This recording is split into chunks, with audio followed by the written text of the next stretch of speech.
السلام علیکم ورحمۃ اللہ وبرکاتہ۔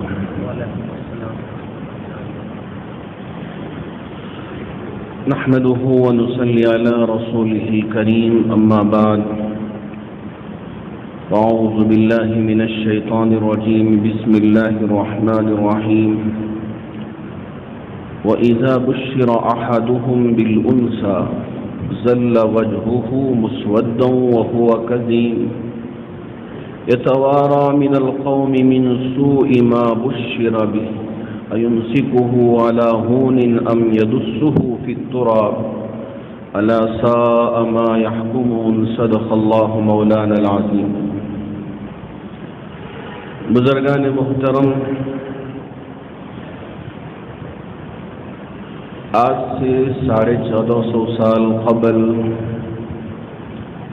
جب میرے اور آپ کے نبی تاجدار مدینہ احمد مصطفیٰ محمد مجتبیٰ صلی اللہ علیہ وسلم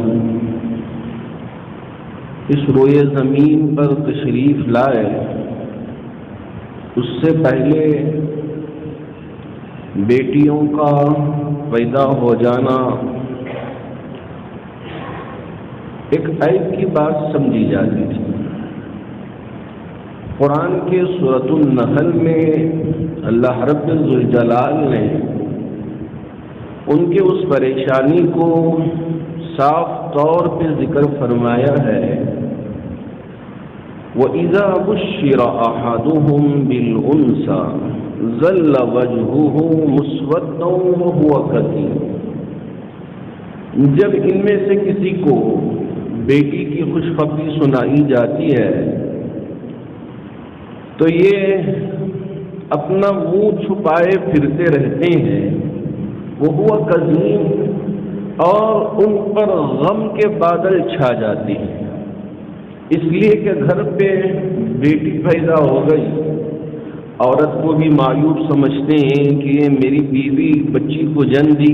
گویا کہ اب یہی جننے والی ہے، کہ چاہے تو لڑکا جن سکتی ہے، چاہے تو لڑکی جن سکتی تھی،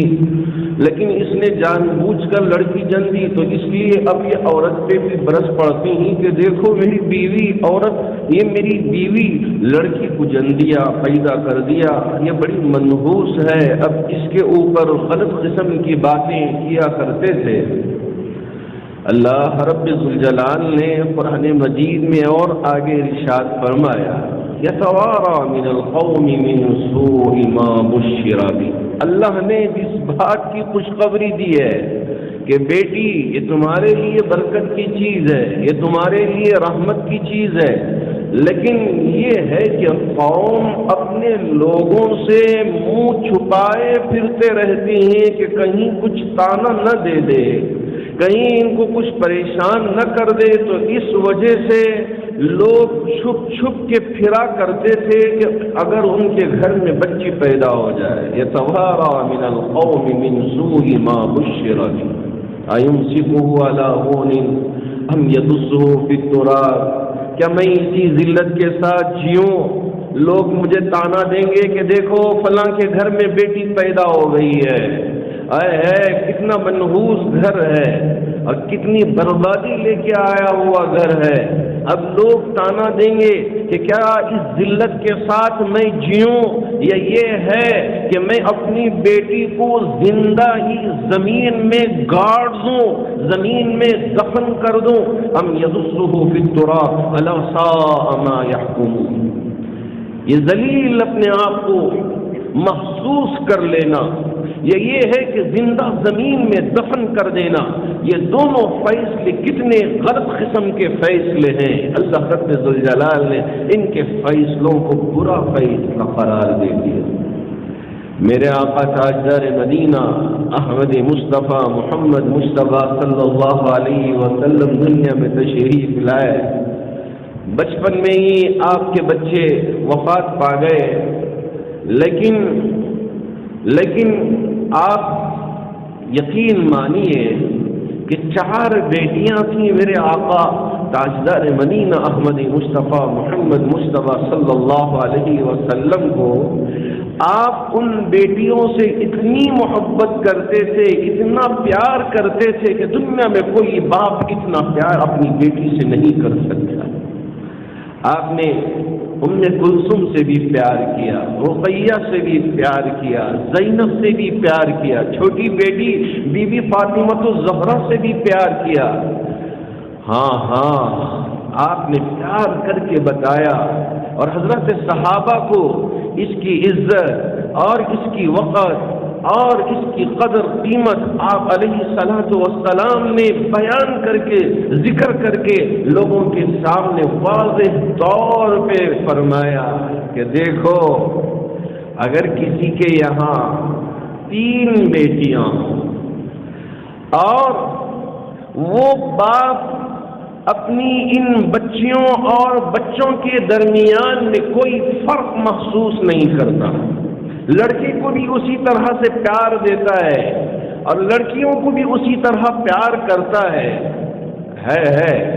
جیسے لڑکے کی پرورش کرتا ہے اسی طرح لڑکیوں کی بھی پرورش کرتا ہے اور اس کی عزت کی، عفت کی حفاظت کرتا ہے۔ 3 بیٹیاں اسے ہو گئیں اور اس نے پرورش کی اور اسے پالا پوسا بڑا کیا، ان کی ضرورتوں کو پورا کیا۔ جب کبھی باپ پکارتی تھی دوڑ کے لپک کے ان کے طرف جاتا اور ان کی ضرورتوں کو پورا کرتا، اور اسی طرح ماں بھی کرتی ہے۔ یاد رکھے میرے آقا صلی اللہ علیہ وسلم نے ایسے باپ کے لیے، ایسی ماں کے لیے، ایسے بھائی کے لیے جنہوں نے اپنی بہنوں کی پرورش کی، باپ کا انتقال ہو گیا، بہنوں کو اپنی بیٹیوں کی جیسے پرورش کیا، ایسے بھائی کے لیے میرے آقا صلی اللہ علیہ وسلم نے خوشخبری سنایا کہ یہ جنت کا مستحق ہو گیا۔ اللہ، ہاں ہم آج سمجھتے ہیں، ہمارے چہرے اداس ہو جاتے ہیں کہ ہمارے گھر میں بیٹی پیدا ہو گئی۔ آقا صلی اللہ علیہ وسلم سے صحابی نے پوچھ لیا، یا رسول اللہ، دینے والی ذات اللہ کی ہے، 3 بیٹیاں نہ ملی ہوں، 2 بیٹیاں ہوں، اور دیکھ 2 بیٹیوں کی باپ نے پرورش کی، انہیں پالا پوسا بڑا کیا، ان کی ضرورتوں کو پورا کیا،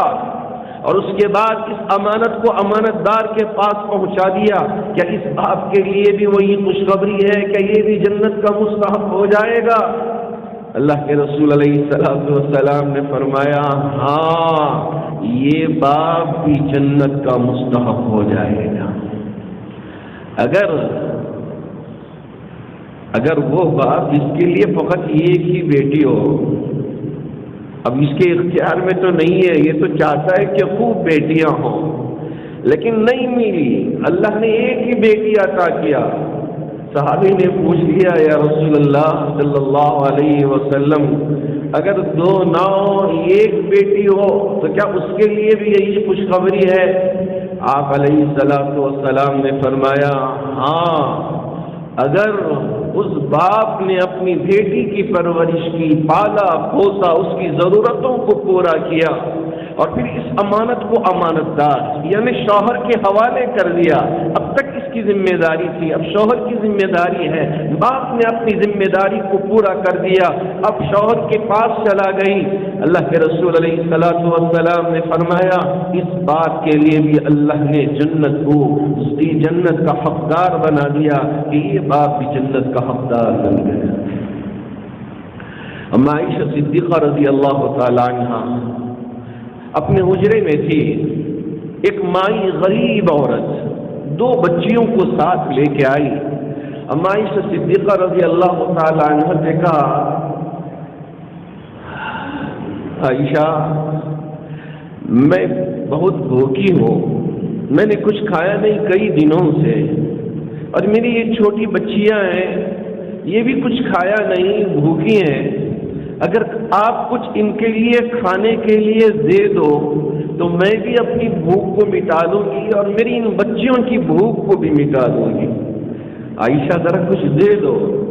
اما عائشہ صدیقہ رضی اللہ تعالی عنہ، کس کی زوجہ؟ اللہ کے رسول علیہ السلام،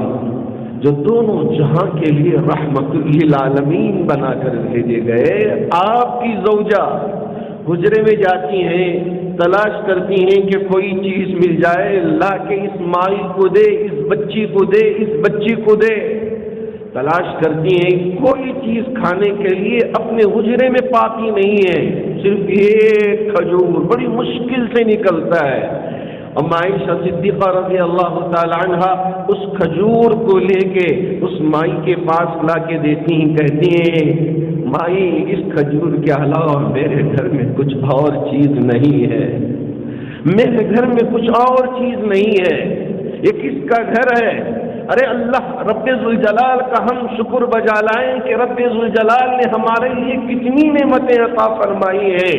کہ ہم اللہ کا شکر بجا لاتے ہیں۔ نبی لولاک کا گھر ہے اور اس کے گھر میں یا میرے اللہ یہ کھجور کے علاوہ کچھ اور چیز کھانے کے لیے میسر نہیں ہے۔ پوچھنے والی پوچھ رہی ہے کہ میں بھوکی ہوں، مجھے کچھ کھانے کے لیے دے دیا جائے۔ اب عائشہ صدیقہ رضی اللہ تعالی عنہ یہ کھجور لا کے دے رہی ہے کہ میں پورا گھر تلاش کر لیا، ٹٹول لیا، اس کھجور کے علاوہ میرے گھر میں کچھ اور چیز نہیں ہے۔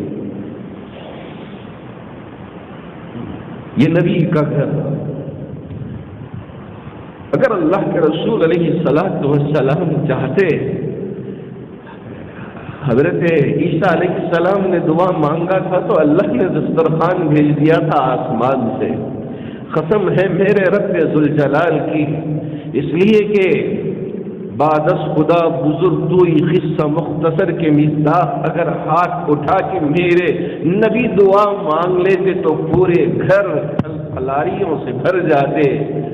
گوشت سے معطر ہو جاتے۔ ہاں جو چیز چاہتے اللہ رب ذوالجلال اسے حاضر کر دیتے، لیکن آپ علیہ الصلوۃ والسلام نے ان غریبوں کا خیال رکھ کر آپ نے نہیں مانگا، آپ نے بس ایسے ہی جیسے تیسے زندگی گزار کے بتا دیا۔ عائشہ صدیقہ رضی اللہ تعالیٰ عنہ دیکھ رہی تھی کہ مائی کیا کرے گی۔ مائی کھجور لی اپنے ہاتھ میں اور اس کھجور کو دو حصوں میں تقسیم کر کے ایک کھجور ایک بیٹی کو دے دیا، دوسرا کھجور دوسری بیٹی کو دے دیا، بچیوں نے کھا لیا۔ عائشہ صدیقہ رضی اللہ تعالی عنہ نے پوچھا مائی تم کہہ رہی تھی کہ تم بھی بھوکی تھی، بچے بھی بھوکے تھے، 3 حصوں میں تقسیم کر لیتی، تھوڑا تم کھا لیتی، تھوڑا بچیوں کو کھلا دیتی تو اچھا ہوتا۔ ماں کہتی نہیں، میرے بچوں کے پیٹ بھرنے سے میرا پیٹ بھر گیا، میرے ان بچوں کے پیٹ بھرنے سے میرا پیٹ بھر گیا، اس لیے مجھے نہیں، میرے بچے خوش میں خوش۔ ماں یہی دیکھتی ہے، ماں یہی سوچتی ہے، ماں یہی چاہتی ہے۔ لیکن یہی بچی جب بڑی ہو جائے ماں کی ہر بات اسے بری لگنے لگتی ہے۔ ماں کہتی ہے بیٹی یہ کیوں کر رہی ہو، بیٹی وہ کیوں کر رہی ہو، بیٹی وہاں کیوں جا رہی ہو، بیٹی رات میں دیر کیوں آ رہی ہو۔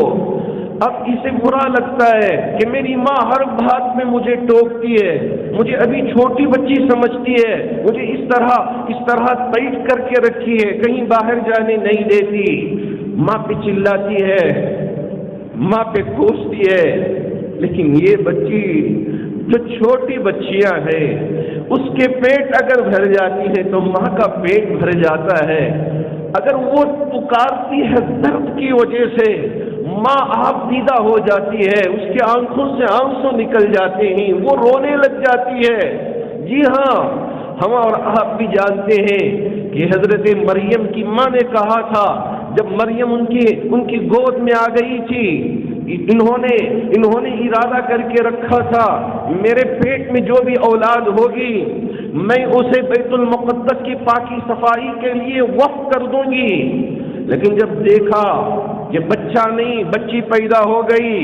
بچہ ہو تو بیت المقدس کے لیے پاکی صفائی کے لیے رکھا جا سکتا تھا، لیکن بچی ہو گئی کہاں سے رکھ سکتی ہوں؟ اس لیے مریم کی والدہ نے کہا تھا فلما وضعتها قالت ربی انی وضعتها انثى والله اعلم بما وضعت وليس الذكر كالانثى واني سميتها مريم واني اعيذها بك وذريتها من الشيطان الرجيم۔ جب مریم پیدا ہو گئی، مریم کی والدہ نے کہا تھا ہاں میں تو چاہ رہی تھی کہ اگر لڑکا پیدا ہو جائے بیت المقدس کے لیے دے دوں، لیکن لڑکی پیدا ہو گئی ہے، یہ میرے ہاتھ میں نہیں ہے، لڑکی لڑکے کی طرح نہیں ہے، وَلَيْسَ الذَّكَرُ كَالْأُنثىٰ، ہاں میرے اللہ۔ لیکن اللہ رب ذوالجلال نے بتایا مریم کی والدہ کو، ارے تمہیں کیا پتا ہے کہ یہ مریم کتنی مقدس ہے، پاکیزہ ہے، طاہرہ ہے، آگے جا کر اللہ رب ذوالجلال اسے پوری دنیا میں چمکا دیں گے۔ وَمَرْيَمَ ابْنَتَ الَّتِي عمران التي احسنت فرجها فنفخنا فيه من روحنا وصدقت بكلمات ربها وكتبه وكانت من القانتين۔ اللہ رب الجلال نے ان کا ذکر قرآن میں فرمایا، کہا کہ مریم اتنی پاک ہے کہ ہم نے بغیر باپ کے اپنی قدرت سے ان کے لیے لڑکا عطا کر دیا، ہاں ان کے نام کو پوری دنیا میں چمکا دیا۔ یہ ہیں بیٹیاں، نہ بیٹوں میں کوئی فرق ہے نہ بیٹیوں میں کوئی فرق ہے۔ اگر ہم اس طرح اپنی اولاد کی پرورش کرتے ہیں، اللہ رب ذوالجلال قیامت کے دن ہمارے لیے وہ اعزاز عطا کریں گے، وہ مرتبہ عطا کریں گے، وہ مقام عطا کریں گے، کسی اور کے لیے وہ مقام و مرتبہ حاصل نہیں ہوگا۔ لیکن کیا کریں، آج کا دور اس سے بالکل مختلف ہو گیا۔ آج لڑکیاں لڑکوں سے اتنا آزاد ہوتی چلی جا رہی ہیں کہ ہمیں کہتے ہوئے بھی شرم آتی ہے کہ آج ہماری ان بیٹیوں کی پرورش کیا کریں، ہاتھ سے نکل جاتی ہیں۔ باپ بھی کام میں مصروف ہو گیا، ماں بھی کام میں مصروف ہو گئی، اب بیٹی یہ آزاد بس موبائل دیکھتے دیکھتے دیکھتے اتنی آزاد ہو گئی، نہ اس کے دل میں اللہ کا ڈر نہ اللہ کا خوف۔ ایسی مائیں دنیا میں گزری ہیں جن پر فخر ہوتا ہے کہ جی ہاں یہ ماں، اس ماں نے حضرت شیخ عبد القادر جیلانی رحمۃ اللہ علیہ کو جنی تھی، ان کی پرورش کی تھی، وہی ماں کہ حضرت امام شافعی رحمۃ اللہ علیہ کو جنی تھی، اس پر انہوں نے ناز کیا تھا۔ جی ہاں حضرت نظام الدین اولیاء اللہ رحمۃ اللہ علیہ کو پیدا کرنے والی بھی ایک ماں تھی۔ جی ہاں ہمارے پڑوس کے ملک میں آرام کرنے والے وہ بزرگ جب وہ پیدا ہوئے، جب ہاتھ میں آئے روتے رہے، ہاں 7 دن بھی گزر گئے، رونا بند نہیں ہوا۔ اب باپ پریشان، پورا خاندان پریشان، ماں بھی پریشان، کیا کریں کیسا کریں؟ شیخ آئے، شیخ کے ہاتھوں میں بچے کو تھما کے کہا جب سے یہ بچہ پیدا ہوا ہے رو رہا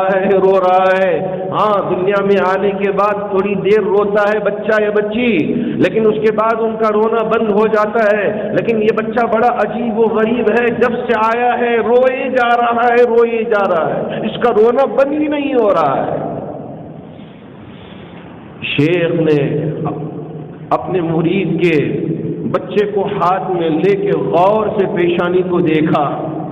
بچے کو دیکھتے ہی پریشانی سمجھ میں آ گئی، اپنے ہونٹوں کو کان کے قریب کر کے پڑھنا شروع کیا، جیسے ہی پڑھا بچہ دھیرے دھیرے خاموش ہوتا چلا گیا، رونا بند۔ آج بھی بہت سارے لوگ بچوں کے ویڈیو وائرل کر رہے ہیں کہ بچہ رو رہا ہے، اب اس کے سامنے قرآن کی تلاوت کی جاتی ہے تو بچہ خاموش سا ہو جاتا ہے۔ جی ہاں قرآن میں اتنی طاقت ہے، اللہ رب ذوالجلال کے کلام میں اتنی قوت ہے کہ اگر بچہ رو بھی رہا ہو، تکلیف بھی ہو تو اس کی تکلیف دور ہو جاتی ہے۔ ہاں اگر ہم پورے یقین کے ساتھ قرآن مجید کی آیتوں کو پڑھ کے دم کر لیتے ہیں، ہماری بیماریاں دور ہو سکتی ہیں، ہماری مصیبتیں دور ہو سکتی ہیں، ہماری پریشانیاں دور ہو سکتی ہیں، لیکن ہم کو تو یقین نہیں آتا، اس وجہ سے اللہ رب ذوالجلال ہمارے ہی یقین کے مطابق ہمارے حق میں فیصلے فرما دیتے ہیں۔ میں اس سے پہلے بھی آپ سے کہا کہ ایک جادوگر وہ جادو کے منتر پڑھ کے تم پہ دم کر دیتا ہے تو جادو ہو جاتا ہے، اب یہ ایک مسلمان قرآن کو پڑھ کے دم کر لیتا ہے تو اس کا کوئی اثر محسوس نہیں کرتا، ایسا ہے؟ کیونکہ جادوگر کو پورا یقین ہوتا ہے کہ اس کے منظروں پہ کہ میں پڑھوں گا تو اس کا اثر ہوگا، لیکن ایک مسلمان اسے قرآن پر یقین نہیں ہے تو جب پڑھے گا تو کہاں اس کے اثر کا یقین رکھے گا؟ یقین مانیے، اللہ کے گھر میں بیٹھ کے کہہ رہا ہوں رب ذوالجلال کی قسم، اگر ہم پورے یقین کے ساتھ قرآن کی آیتوں کو پڑھ کے اپنے اوپر دم کر لیتے ہیں،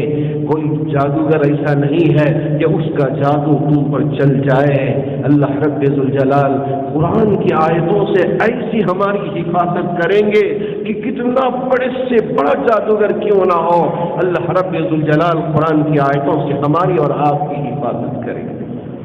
اللہ کے رسول علیہ السلام نے اسی لیے فرمایا تھا کہ معوذتین قل اعوذ برب الفلق قل اعوذ برب الناس، ارے اسے پڑھو، اسے پڑھ کے اپنے ہاتھ پہ یوں پھونکو اور اپنے بدن پہ پھیر لو۔ جادوگر جادو کر رہا ہے، یاد رکھیے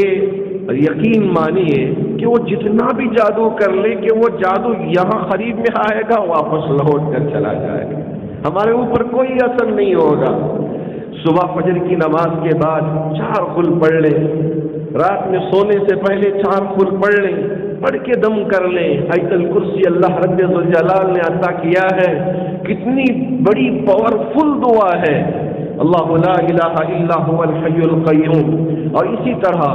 آمن الرسول بما انزل الیہ من ربہ والمؤمنون کل آمن باللہ وملائکتہ وکتبہ ورسلہ لا نفرق بین احد من رسلہ وقالوا سمعنا واطعنا غفرانک ربنا والیک المصیر لا یکلف اللہ نفسا الا وسعها لها ما کسبت وعلیها ما اکتسبت ربنا لا تؤاخذنا ان نسینا او اخطانا ربنا ولا تحمل علينا إصرا كما حملته على الذين من قبلنا ربنا ولا تحملنا ما لا طاقة لنا به واعف عنا واغفر لنا وارحمنا أنت مولانا فانصرنا على القوم الكافرين۔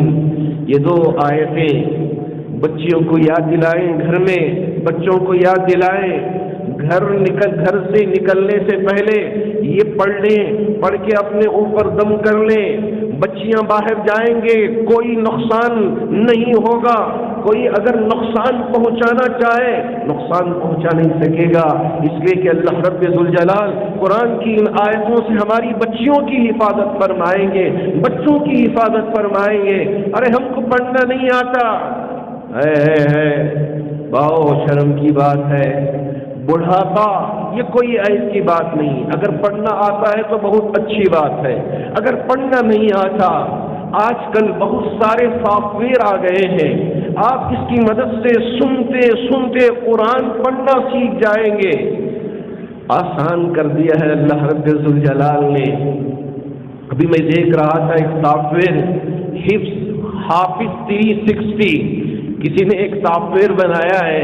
اس کی مدد سے چھوٹی چھوٹی صورتیں آسانی کے ساتھ بڑے بھی یاد کر سکتے ہیں، بچے بھی یاد کر سکتے ہیں۔ اسی طرح کھیل کھیل میں بچے اسے کھیلتے بھی جائیں گے، غلط قسم کے جو کھیل ہے اس سے بچانے کے لیے کسی سافٹ ویئر انجینئر نے، ایک مسلمان سافٹ ویئر انجینئر نے حافظ 360 کے نام سے ایک سافٹ ویئر، ایک موبائل فون کے لیے ایپ بنایا ہے۔ بچے کھیلتے بھی جائیں گے اور قرآن مجید کو یاد کرتے بھی جائیں گے اور سمجھتے بھی جائیں گے کہ قبل عصر کے معنی کیا ہے، انا کا معنی کیا ہے، خسر کے معنی کیا ہے